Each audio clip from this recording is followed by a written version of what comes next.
Introduction. 95 million years ago in what is now Winton, Queensland, a dinosaur ended its life, leaving its skull buried beneath the earth.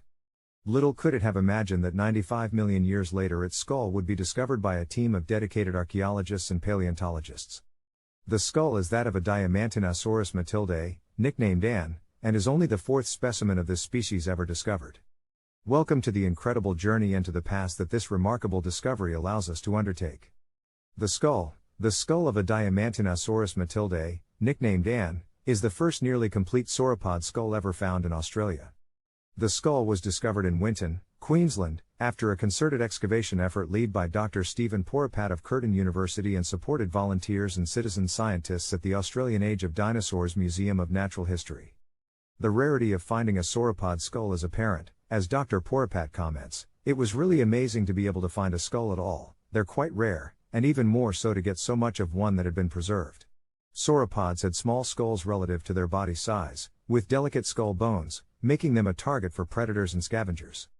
The mere fact that the skull was found in such a mostly complete state is incredible. The species, Diamantinosaurus matildae, was a titanosaur, a type of sauropod that included some of the largest land animals in historical existence.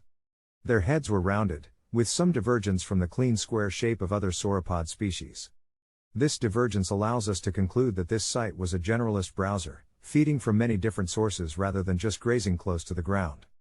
The similarities: the species of the skull found in Winton is compared to another titanosaur, Sarmientosaurus musakioi, found in South America, with the scientists finding similarities between the two that with the aid of an artist's analysis enables us to imagine what the dinosaur's face may have looked like. This would indicate that during the mid-Cretaceous period, 95 to 100 million years ago, sauropods traversed between South America and Australia, using Antarctica as a pathway. The size, an incredible 20 meters in length and between 23 and 25 tons in weight, and was likely one of the largest land animals alive when this species last existed. The discovery, the Diamantinosaurus skull, was found during the 2018 dig conducted in collaboration with the Australian Age of Dinosaurs Museum of Natural History, citizen scientists, and volunteers. While the team began with merely finding limb bones and vertebrae, an interesting brain case was discovered that enabled the team to conclude they were uncovering a skull. Conclusion: 95 million years is the blink of an eye on a geological timescale, yet this remarkable discovery allows us to imagine a time when titanosaur species such as Ann roamed the Australian land. This discovery reinforces a hypothesis that sauropods traversed between South America and Australia during the mid-Cretaceous period, and allows us to imagine what life may have looked like for these now extinct creatures.